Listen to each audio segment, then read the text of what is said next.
हम चार बहनें थी। हमारा एक ही भाई था जो बहुत मन्नतों और मुरादों के बाद पैदा हुआ था। माँ बाप ने उसका नाम चिराग रखा। अब तो यूँ लगता था कि वह सिर्फ चिराग के लिए ही जीते थे। बेटे की पैदाइश के बाद तो जैसे वह इसमें खो से गए थे और हर किसी को बेटे के मुकाबले में कमतर जानने लगे थे।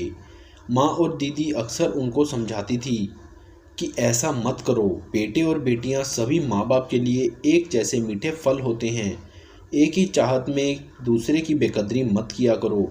मगर यह बात कभी पापा की समझ में नहीं आई। खैर, वक्त गुजरता रहा और वक्त के साथ साथ हम सब भी बड़े होते गए। हम दादाजी के साथ रहते थे और हमारा छोटा सा शहर जो गांव की तरह ही था, जहां रोजगार भी बहुत ज़्यादा नहीं था। पापा मजदूरी करते थे। जब तक हम छोटे थे तो गुजारा हो रहा था, लेकिन फिर उनकी तनख्वाह में गुजारा मुश्किल हो गया। तभी एक दिन उन्होंने मजदूरी को अलविदा कह दिया और एक दोस्त के कहने पर दूसरे मुल्क जाकर कमाने लगे। मेरे पापा का वह दोस्त उन दिनों दुबई में था और यहाँ खूब कमा रहा था। गांव वाले उनको सोनू कहते थे। उसने मेरे पापा की दुबई जाने की मदद की और यूं मेरे पापा को गैर मुल्क में जाकर किस्मत आजमान मिल गया। पापा को सोनू की मदद से अच्छी नौकरी मिल गई और यूं हमारे दिन भी फिर गए। वह दुबई से काफ़ी रकम दादाजी को भेजने लगे। चंद महीनों तक तो दादाजी ने पापा की कमाई में से मम्मी को ज़रूरत के अनुसार खर्चा दिया, लेकिन फिर उन्होंने यह सिलसिला बंद कर दिया। कहने लगे कि मेरा बेटा परदेश में मेहनत कर रहा है, इस कमाई को यूं ही नहीं उड़ा देना चाहिए बल्कि जमा करना चाहिए। हम दादा और दादी जी के किचन से खाते और वो भी बहुत ही थोड़ी सी रकम मम्मी को देते। पापा का जमा किया हुआ बाकी रुपया दादाजी अपने दूसरे बेटे के हवाले कर देते कि इस रुपए को बैंक में जमा करके आओ। महेश चाचा ने अपने नाम पर ही बैंक अकाउंट खुलवाया था, इसलिए वह पापा की भी कमाई को अपने ही अकाउंट में डालते थे। काफ़ी अरसा यूं ही सिलसिला चलता रहा। मम्मी को खबर न थी कि उनके पति की कमाई कितनी है और किधर जा रही है और कौन कितने खर्च कर रहा है। यह तो बस दम सादे रोटी और सब्जी पर ही गुजारा कर रही थी। हमको ज़िंदगी की वो ऐश हासिल ना हो सकी जिनके हमने ख्वाब देखे थे।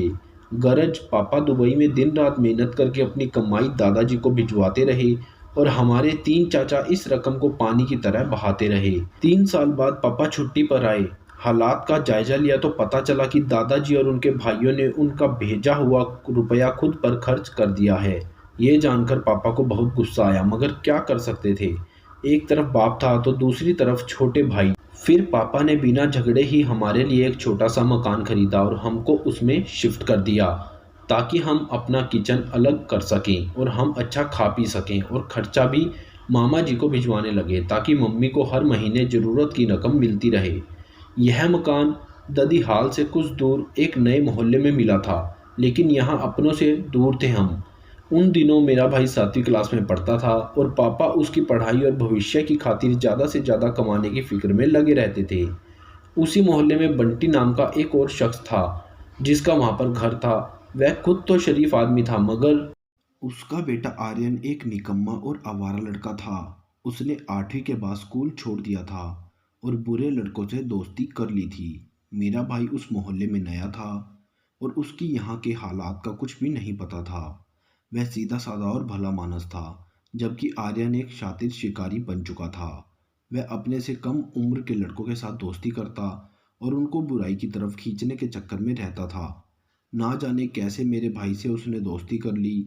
शुरू में तो उसने आर्यन की नीयत को ना पहचाना। वह मेरे भाई को गली में रोककर बातें करने लगता तो चिराग उसके साथ खुशी से हाथ मिलाता और बातचीत करता। मोहल्ले के दूसरे अच्छे लड़कों ने भाई को मना किया कि इस बदमाश से दूर रहो, और अगर यह तुमको रोकने की कोशिश करे तो रुकने की बजाय किनारा कर लिया करो। चिराग ने ऐसा ही किया। आर्यन मगर बाज न आया। जब चिराग घर से बाहर निकलता, वह उसको बुलाता, उसे तंग करता और पीछा करता। बस फिर उसने मेरे भाई का घर से निकलना दूभर कर दिया। यहाँ तक कि वह जब स्कूल जाता उसका पीछा करता और छुट्टी के वक्त उसको रास्ते में रोककर उससे बातें करने की कोशिश करता। उसके इस व्यवहार से चिराग बहुत ज़्यादा परेशान रहने लगा। चिराग अब स्कूल जाने से भी डरता था और घर से बाहर निकलने से भी इनकार करता था। मैं उसके इस रवैये से परेशान हो गई और एक रोज़ मैं आर्यन के घर पर गई। उसकी माँ को सूरत हाल बताकर कहा कि तुम अपने बेटे को समझाओ। वरना बात मर्दों में गई तो झगड़ा हो जाएगा। आर्यन की माँ ने कहा कि मैं उसको समझा दूंगी, तुम बात को मत बढ़ाना। और औरत के इत्मीनान दिलाने पर मेरा भाई फिर से स्कूल जाने लगा। कुछ दिनों तक आर्यन का चिराग के पीछे रहना खत्म हो गया और ना ही उसे वह रोककर तंग करता था।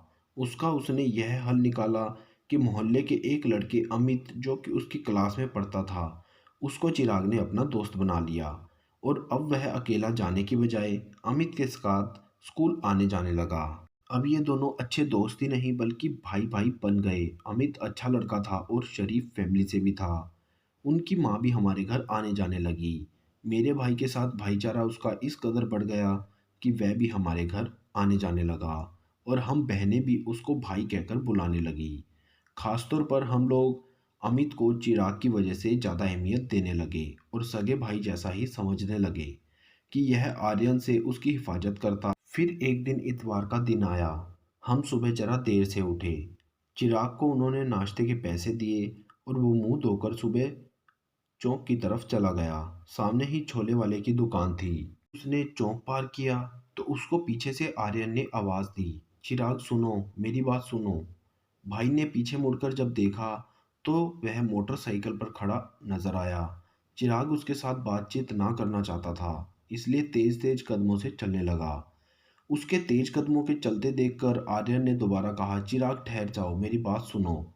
भाई ना रुका और वह तकरीबन दौड़ने लगा, जिस पर वो बदमाश मोटरसाइकिल पर बैठकर उसके पीछे आया। बाइक की आवाज़ को सुनकर चिराग और भी ज़्यादा तेज दौड़ने लगा, क्योंकि वह खौफ खा गया था। तभी उस लड़के ने अपनी बाइक को फुल स्पीड दे दी और चिराग की कमर से जा लगी और वह उछलकर बढ़ई की दुकान की आरा मशीन पर जा गिरा। मशीन उसके शरीर के आर पार हो गई और उसी समय मेरे मासूम भाई की मौत हो गई। बढ़ई ने कुछ देर पहले ही दुकान खोली थी और वो अभी मशीन को चालू करके ही बैठा था। इस दौरान आर्यन दरिंदा वहां से भाग गया। बढ़ई ने साथ ही साथ हमारे घर आकर खबर की, जिससे हमारे घर में मातम छा गया। मम्मी ने एक पड़ोसी के जरिए मामा जी को खबर कराई। हमारा तो एक ही भाई था, मेरे माँ बाप के घर का यही चिराग था, वो कि बुझ गया। उनकी दुनिया अंधेरी हो गई। पापा को खबर मिलते ही पापा घर आ गए, मगर जाने वाला तो जा चुका था। जिस तरह हमने अपने इकलौते भाई को अचानक खोया था, सब गम में जा चुके थे और उसके साथी अमित को भी काफ़ी गम लगा। मम्मी उसको बुलाकर गले लगाती और रोती। हमको उसे देखकर चिराग की याद आती और अमित से बातें करके सुकून मिलता। मेरे माँ बाप की ऐसी हालत थी जैसे उनके जिस्म से किसी ने पूरा का पूरा खून निचोड़ लिया हो। चिराग के बाद वह जीते थे और ना मरते थे। पापा तो अपनी उम्मीदों के चिराग के बुझ जाने से जिंदगी से मुंह फेर बैठे थे। ईश्वर ऐसी आजमाइश किसी को ना डाले। मेरे माँ बाप की ज़िंदगी में औलाद को खो देने से बहुत बड़ा बदलाव आ गया था। मैं जब भी चिराग जितने किसी भी लड़के को देखती, उसको अपना भाई कहकर पुकारने लगती थी। बेटे की मौत ने पापा की कमर तो तोड़ डाली थी। वह इतने गम से डूबे हुए थे कि दोबारा उन्होंने दुबई में जाने के बारे में सोचना बंद कर दिया था।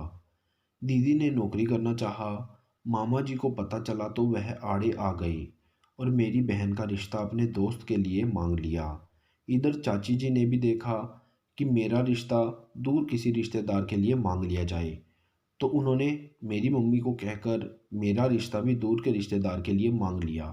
मगर मुझे वो लड़का बिल्कुल भी पसंद न आया, लेकिन दादाजी के दबाव डालकर मेरा रिश्ता उस लड़के के साथ दीपक से करा दिया गया। फंक्शन में गई तो वहाँ पर मैं राहुल को देखकर खुश हुई, क्योंकि वह हमारे भाई चिराग से बहुत ज़्यादा मिलता जुलता था। मुझे लगा जैसे मेरा स्वर्गवासी भाई हमारे सामने हो। खुद पर काबू न रहा, जी चाहा कि उससे बात करूं, तो मैंने पहल कर दी और उसे नमस्कार किया। उसने भी खुश दिली से जवाब दिया, तो मैंने उसको अपना भाई बना लिया। क्योंकि उनका घर दूर था, मैं उनसे मिल नहीं सकती थी, इसलिए खत लिखने लग गई। भाई राहुल लिखकर खत की शुरुआत करती थी, लेकिन उसने बाद में मुझसे फ़ोन पर उल्टी सीधी बातें करना शुरू कर दिया। उससे वास्ता मतलब ख़त्म कर दिया और अमित भाई को यह सारी बात बता दी। उसने राहुल को खूब भला बुरा कहा और धमकी भी दी कि वह आइंदा मुझे फ़ोन ना करे। यूं राहुल से मुझे छुटकारा मिल गया। उस वाक़ये के बाद मेरे मुंह भोले भाई अमित के लिए मेरे दिल में और भी ज़्यादा मोहब्बत पैदा हो गई। मैं नहीं जानती थी कि लेकिन जब मेरी मंगनी दीपक से होने लगी तो वह परेशान और उदास सा हो गया और उसने अपनी माँ से कहा कि अगर आप चिराग की माँ से मेरे लिए रिश्ता ना मांगे तो मैं उम्र भर किसी और से शादी ना करूँगा। उसकी माँ ने मम्मी को यह बात बताई। मुझे पता चला कि वह मुझको बहन की तरह नहीं समझता था। मैंने उससे बात करनी बंद कर दी और अपने जज्बात जो एक बहन भाई के लिए थे उनको मसल दिया। अब मैं खामोश रहने लगी और इन सब बातों का असर यह हुआ कि मैं बीमार हो गई। मुझसे यही गम रहता था कि इस दुनिया में कोई ऐसा नहीं है जिसको मैं भाई कह सकूं, भाई पुकार सकूं। अब वक्त भी आ गया जब मेरी शादी की ढोलक बजने लगी और मैं विदा होकर बाबुल के घर से दीपक के घर आ गई। शादी के बाद अंदाजा हुआ कि खामखा मुझे दीपक से चिढ़ थी। वो वैसा बुरा नहीं था। उसने मुझे इज्जत दी, प्यार दिया, तो मेरे दिल में भी उसके लिए इज्जत और प्यार पैदा हो गया। दीपक और ससुराल वाले मेरा बहुत ज़्यादा ख्याल रखते थे। मैं अपने घर में बहुत सुकून खुशी से थी। एक रोज़ अचानक एक खत मिला जो मेरे पति ने वसूल किया। उस खत में मेरे बारे कुछ गलत बातें लिखी हुई थी। मेरे पति ने उस खत की वजह से मुझे शक की निगाहों से देखा और पूछा कि राहुल कौन है, क्या तुम उसको जानती हो? मैं इनकार ना कर सकी। मैंने बताया कि राहुल मेरा मुंह भोला भाई है। मैंने उसे भाई बनाया मगर वह अच्छा लड़का ना निकला तो उससे वास्ता मतलब ख़त्म कर लिया। वह मुझे से रह गए। खैर उन्होंने मुझे माफ़ कर दिया और कहा कि आइंदा किसी को भाई मत बनाना। मैंने मैंने शुक्र किया कि दीपक ने मेरे सच बोलने की वजह से मुझे माफ़ कर दिया। अगर वह शक में पड़ जाते तो मैं क्या करती। उस वाक़ये के थोड़े दिनों बाद एक रोज़ मैं दीपक के साथ मायके में आई। मम्मी ने हमें खाने पर बुलाया हुआ था कि अमित की बहन भी वहाँ पर आई और मुझसे कहा कि अमित ने कुछ खा लिया है क्योंकि मम्मी उसकी शादी किसी और से करना चाहती थी। मगर उसने तुम्हारी बहन शालू की खातिर शादी ना करने की कसम खाई थी। जब माँ ने ज़बरदस्ती मंगनी कर दी तो भाई ने जहरीली गोलियां खा ली। उनको अस्पताल ले गए हैं। दुआ करो कि सब ठीक हो जाए। यह सुनकर मैं परेशान हो गई और मेरा चेहरा परेशान हो गया। दीपक अमित की बहन की बातें सुन चुके थे। हालांकि वह साथ वाले कमरे में मेरी बहन को यह सब बता गई थी। बस उन्होंने मुझसे पूछा कि अब यह अमित कौन है जो तुमसे शादी करना चाहता था और जिसने जहरीली गोलियां फांक ली है। मैंने कहा कि चिराग भाई का दोस्त और उनका क्लास फेलो है। तुम्हारा उससे क्या संबंध था? मेरा तो वह भाई बना हुआ था। यह कैसे मुमकिन है कि इतने लड़के तुम्हारे मुंह बोले भाई हों, तुम्हारी खातिर जहर फांक लिया? आखिर क्या बात है यह? मुझे तो लगता है जरूर दाल में कुछ काला है। भगवान की कसम उसको मैंने भाई बनाया हुआ था लेकिन मुझे खबर न थी कि उसके दिल में मेरे बारे में क्या जज्बात हैं। बकवास मत करो। क्या तुम अक्ल की अंधी हो या मैं बेवकूफ़ हूँ? एक लड़की एक बार ही किसी को अपना भाई बना सकती है, बार बार नहीं। तुम मुझको पागल समझती हो क्या? दीपक ने मुझको बुरी तरह से झटक के कहा। मेरा मुंह छोटा सा हो गया था। मुझसे एक शब्द भी ना बोला गया और रोने लगी। मामला खासा गंभीर हो गया था। एक तरफ अमित के अस्पताल पहुंच जाने का मलाल, दूसरी तरफ दीपक को संभालना मुश्किल हो गया, जिसके दिल में शक घर कर चुका था। वह परेशान थे कि आखिर मैंने किस किस को भाई बनाया हुआ था जो अब उनके लिए परेशानियां पैदा कर रहा था। उनके दिल में बाल आ चुका था। मैंने लाख कस्में खाई मगर उनको शक को मिटा ना सकी। उन्होंने मुझे मायके छोड़ा और खुद अपने घर चले गए मगर फिर ना लौटे कि मैं अपनी सफाई में कुछ कहती। मुझे तलाक भी ना दिया और अपने घर में भी ना बसाया। मगर मैं आज भी उनका ही इंतज़ार कर रही हूँ। तो दोस्तों आपको हमारी ये कहानी कैसी लगी हमें नीचे कमेंट बॉक्स में कमेंट लिख के ज़रूर बताएं।